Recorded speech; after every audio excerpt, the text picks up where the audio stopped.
Ok, và cúng ngày năng dân riêng làm phí chùm ngữបន្តchùm ngữ phẹទី 4 This is part 4 ទី 1 គឺជំងឺផ្ដាសាយធំជំងឺផ្ដាសាយធំ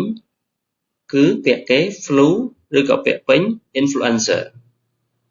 flu influenza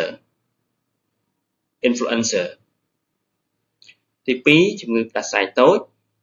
យើងអានថា cold ទី 3 ជំងឺហឺតយើងអានថា asthma ទី 4 ជំងឺទាំងបេះដូងយើងអានថា heart attack ទី 5 ជំងឺមហារីកយើងអានថា cancer ទី 6 ជំងឺមហារីកសដន់យើងអានថា breast cancer បាទអរគុណជួបគ្នានៅវីដេអូបន្ត